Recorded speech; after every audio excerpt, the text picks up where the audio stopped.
सभी भाइयों को नमस्कार, राम राम, जय सिया राम। मैं आपका अपना संजय कोचर, न्यूज़ 24 भारत में आप सभी का हार्दिक स्वागत है, अभिनंदन है।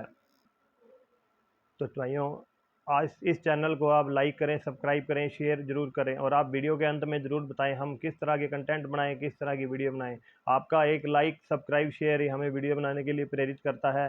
तो अतः आपसे निवेदन है कि आप इस चैनल को सब्सक्राइब जरूर करें और आगे से आगे अपने यारों दोस्तों से शेयर करवाएं।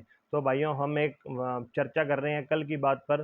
कल देश के यशस्वी तेजस्वी प्रधानमंत्री और जन जन के प्रिय वर्ल्ड लीडर प्रधानमंत्री श्री नरेंद्र मोदी जी का बीकानेर पर आगमन हुआ था। तो उस आगमन के कुछ मैंने अंश देखे और उस पर एक आज मेरा मन किया तो वीडियो बनाते हैं। तो भाई हम उनके आगमन पर कुछ अंश पर बात करते हैं। तो उस पे ये था, अब आप देखिए, देश के प्रधानमंत्री कल आए बीकानेर के नौरंगदेसर। उन्होंने हजारों करोड़ की योजनाओं का वहाँ लोकार्पण किया, उद्घाटन किया। उन्होंने आगे के विजन पर अपने अपना मन की बात जाहिर की भी देश को ऐसे विकास के रास्ते पर जाएगा। और उन्होंने क्या सड़कों का, रेलवे का, कितनी तरह की योजनाओं का लोकार्पण किया। भी प्रधान के यशस्वी तेजस्वी प्रधानमंत्री तो अपने अपने मुद्दों पर, कोर इशू पर बात कर रहे हैं। वो हर घर जल से पानी पहुंचा रहे हैं, बिजली पहुंचा रहे हैं, सड़कें बना रहे हैं, रेलवे का विस्तार कर रहे हैं। तो उनके पास तो 25 साल तक का विजन है कि देश को किस दिशा में लेकर जाना है। आज अपना देश अपने वर्ल्ड की 5वीं बड़ी अर्थव्यवस्था है। तो अब आप देखिए, 2014 तक जो अपने 10वें नंबर पर थे, आज 5वें नंबर पर हैं।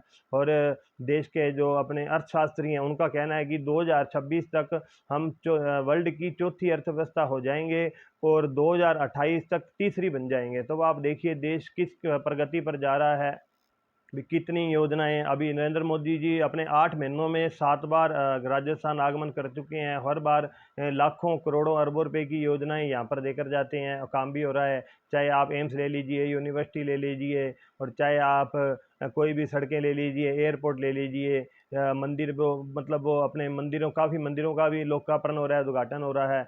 तो ये मंदिर, कुछ लोग कहते थे जी मंदिर बनाने से क्या होगा जी, नौकरी थोड़ी मिल जाएगी, तो ये थोड़ी हो जाएगा। तो उन सेकुलर टुकड़े टुकड़े गैंग वाले लिब्रांडुओं को मैं कहना चाहूँगा, अभी आज आप एग्जांपल लीजिए, जो महाकाल मंदिर बना है काशी के अंदर। तो पहले वो मंदिर की दशा क्या थी, वहाँ मतलब 10,000 लोग भी नहीं आ सकते थे। और अब वहाँ एक बार में 10 लाख लोग रोजाना आ रहे हैं। रोजाना आने का मतलब वहाँ लोग आते हैं तो रेल या बस में ही आते होंगे। तो वहाँ रेल का, बस का भी देखिए आप, लोगों को काम मिलता है। और आते हैं तो वहाँ ऑटो वाले हैं, होटल हैं, रेस्टोरेंट हैं, फूल वाले, डमरू वाले या खिलौने वाले, प्रसाद वाले, फूल वाले। और वहाँ कितने लोगों को काम मिला है। अब आप देख लीजिए, एक तो अपने आस्था से भी जुड़े हैं और एक अपने व्यापार से भी जुड़े हैं। जो लोग ये कहते थे, उनके मुंह पर तमाचा है, वो कहते थे मंदिर बनाने से क्या होगा।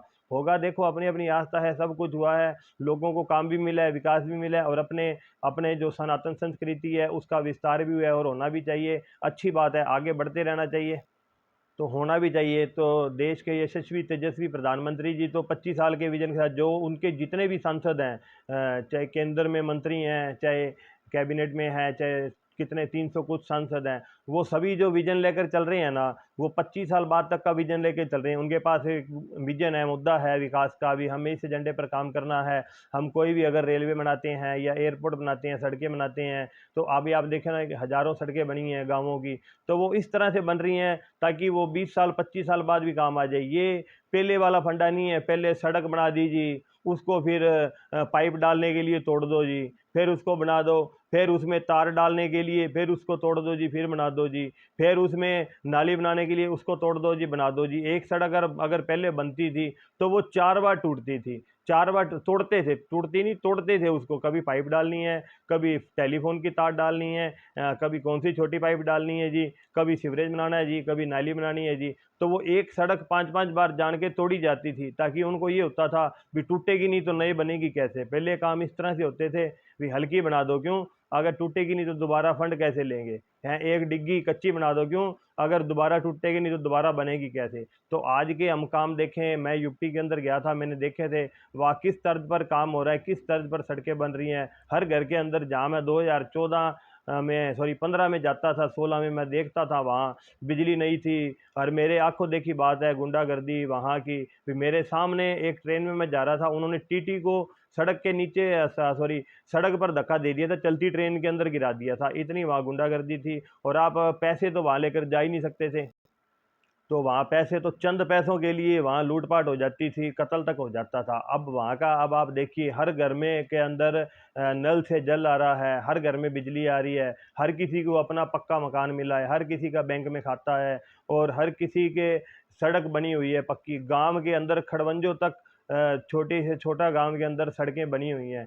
तो वो जो अभी विकास हो रहा है वो 25 साल बाद का देखकर हो रहा है। अब उन्होंने तो करवाया नहीं 75 साल के अंदर भी। अगर हम आज इन मुद्दों पर बात कर रहे हैं भी, हर घर में जल जा रहा है, सड़कें बन रही हैं, बिजली जा रही हैं, तो इससे बड़ा देश का दुर्भाग्य क्या होगा। 25 साल बाद हम इन बातों के, शौचालय के लिए मतलब हम बात कर रहे हैं, शौचालय बनना चाहिए हर घर में, 75 साल में नहीं बना पाए तो अब आप कहते हैं हम 5 साल में ये करेंगे। ओ भाई, तुमने 75 साल में नहीं किया तो अब अगर अगर अब कोई कर रहा है तो तुम्हें किस बात की चिढ़ है, किस बात की चिढ़। चिढ़ चिढ़ है, तुम गाली देते हो, कभी उनके उनके परिवार तक जाते हो, कभी उनके बारे में गलत बोलते हो, कभी किसी के बारे में गलत बोलते हो। अगर तुम्हें सत्ता से इतना मोह था, प्यार था, लगाव था, तो काम करते 75 साल, दिखाते काम कर कर। काम तो तुमने करना नहीं। ये नहीं है कि एक नाम के पीछे सरनेम लग गया, अपने आप को शिष्ट समझो, सेंस ऑफ एंटाइटलमेंट हो गए भी। अगर तुम गांधी हो तो बस तुम ही तुम हो, तुम जो कहोगे वही होएगा, सुप्रीम कोर्ट भी वही करेगा जी, हैं। और ये विशिष्ट के लिए तो देखिए, रात को 2 बजे भी सुप्रीम कोर्ट खुल जाता है, संडे को भी खुल जाता है, शनिवार को भी खुल जाता है। उसके लिए तो किसी को, अगर ये अभी मुद्दा आ रहा था तीस्ता सलवाड़, उसको तो अदालत की छुट्टियां चल रही हैं, अदालतें बंद है, फिर भी उसके लिए स्पेशल सुनवाई हुई। और राम मंदिर जी के बारे में था, मंदिर के बारे में विरोध करना था, तो रात को सुप्रीम कोर्ट खुल गया जी। है, अपराधियों को फांसी से बचाना था, सुप्रीम कोर्ट खुल गया जी। अब मेरे जैसे कोई कॉमन आदमी का अगर कोई इल्ज़ाम भी लगा देना, मतलब करना तो दूर की बात है, कोई छोटा सा इल्ज़ाम भी लगा देना अभी इसने मेरे को गाली दी है, तो मेरी 3 महीने जमानत नहीं हो सकती। और अगर कोई विशिष्ट आदमी है, अगर उसको 2 साल की सज़ा भी हो जाए ना, तो उसको जमानत मिल जाती है हाथ की हाथ। अगर जुर्म किया हो तो भी उसको जमानत मिल जाएगी, और हम हमारे ऊपर कोई इल्ज़ाम भी लगा दे तो हमें 3 महीने जमानत भी नहीं मिलती। ये हाल था। तो अब धीरे धीरे सुधार हो रहा है। इन विपक्ष के पास कोई विजन तो है नहीं। इन ये देश के यशस्वी प्रधानमंत्री जी के पास तो 25 साल बाद का विजन है, 25 साल का भी हम ऐसे करेंगे देश का विकास। इनके पास क्या विजन है, मोदी जी को हटाना है जी। हटाओगे लाओगे किसको महाराज, तुम तो लकड़ बग्गे की तरह लड़ रहे हो, तुम्हारे पास तो कोई विजन नहीं। तुम्हारा काम तो क्या है, मोदी जी को सत्ता से हटाना है। ओ भाई, लाना किसको है तुमने, ये तो बताओ ना, लाओगे किसको। 16 पार्टियां हैं, दूल्हा तो एक है, दूल्हा 16 है, घोड़ी एक है, वही बात तुम्हारी है। भी तुम कुछ करना तो करना धरना है नहीं, बस मोदी जी को उठाना है, मोदी जी को उठाना है। तो तुम्हारे जो घोटाले हैं भ्रष्टाचार के, उस पर तो तुम बात करो ना। तुम्हें जमानत पर तुम बाहर हो, कोई जमानत पर है, किसकी चार्जशीट लगी हुई है, कोई कन्वेंस में है फाइल। अब तुम्हें ये है भी, अगर मोदी जी दोबारा आ गए तो चुनाव नहीं होंगे, तुम्हारी दुकानें बंद हो जाएंगी। अब मैं तो देखता हूँ, अगर भगवान कहीं सुनता है ना, तुम कहते थे भी हम नई संसद में नहीं जाएंगे, तो भाई भगवान अगर कहीं है ना, तो भगवान से मैं हाथ जोड़कर विनती करता हूँ, ऐसे जो लोग हैं ना, वो नई संसद में ना ही जाएं, ताकि जो अभी नई संसद है उसमें नए लोग आए, नई सोच के लोग आए, युवा लोग आए। तो ऐसे लोग अगर आएंगे तो देश का बढ़िया विकास होगा और देश नई ऊंचाइयों पर जाएगा। अगर ऐसे ही घोटालेबाज भ्रष्टाचारी फिर आ गए देश के अंदर, तो 75 साल से क्या हो रहा था वैसा ही होता रहेगा। तो राजस्थान में भी अब चालू हो चुके हैं चुनाव का बिगुल बज चुका है। तो राजस्थान के अंदर भी अपने चुनाव हैं अभी इसी साल। तो देश के यशस्वी प्रधानमंत्री का दौरा था, वो अपने विजन के साथ आए थे भी, राजस्थान को किस ऊंचाइयों में लेके जाना है, क्या क्या उनकी योजनाएं हैं राजस्थान के अंदर, वो तो इन योजनाओं पर अपना काम कर रहे थे और बता रहे थे। और जो दूसरी तरफ अपने कांग्रेस वाले हैं, वो इसी में ही जुटे हैं कि किसको कौन सा मंत्रालय दें और कौन कितना बड़ा घोटाले करेगा और क्या करेगा। अब इनका आपको पता है, अब चलना तो है नहीं। ये लोकतंत्र की हत्या की दुहाई देते हैं। इनसे कोई पूछने वाला हो, 1975 में लोकतंत्र की हत्या नहीं हुई थी? 1975 में जब इमरजेंसी लगी थी और जब सभी को, विपक्ष वालों को पकड़कर बगैर किसी कसूर के जेल में डाल दिया था, बेकसूरों को जेल में डाल दिया, तब लोकतंत्र की हत्या नहीं हुई थी? और किसी ने अपने आप को खुद को ही भारत रत्न दे दिया था, तब लोकतंत्र की हत्या नहीं हुई थी? और एक सांसद ने देश के प्रधानमंत्री जी की माता जी के बारे में अपशब्द बोले थे, तब लोकतंत्र की हत्या नहीं हुई थी?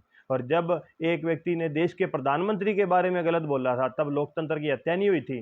और जब सुप्रीम कोर्ट में श्री राम मंदिर के बारे में अपमान करने गए थे, उसको बैन कराने गए तब लोकतंत्र की हत्या नहीं हुई थी। और जब तुम 370 का विरोध कर रहे थे तब लोकतंत्र की हत्या नहीं हुई थी।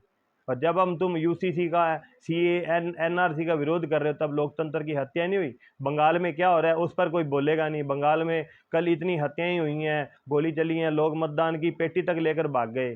तो उस वक्त अब बंगाल में लोकतंत्र की हत्या नहीं हो रही। तुम मणिपुर पर बात कर रहे थे, अब बंगाल पर बात करो ना, बिहार में बात करो ना। बिहार में कैसे छात्राओं को पीटा जा रहा है उस पर तुम बात नहीं करते। तो भाइयों एक तरफा बात नहीं होगी। बात ये है कि 2014 के बाद ऐसी दुकानें बंद हो गई हैं जो जातिवाद परिवारवाद की बातें करते थे ना, उनकी दुकानें बंद हो गई हैं। जो भ्रष्टाचारी थे, घोटालेबाज थे, जिनको ये था बस मेरा परिवार, मेरा बेटा, मेरा परिवार, ऐसे लोगों की दुकानें अब खुलने वाली नहीं है। देश की जनता जाग चुकी है, चाहे देश की है चाहे राज्य की है। तो जनता अब क्या है, विकास के नाम पर वोट देती है, काम के नाम पर वोट देती है, ना कि परिवार के नाम पर। तो राम राम भाइयों, बताना आपको ये वीडियो कैसे लगी। चैनल को लाइक सब्सक्राइब शेयर जरूर करें। नमस्कार।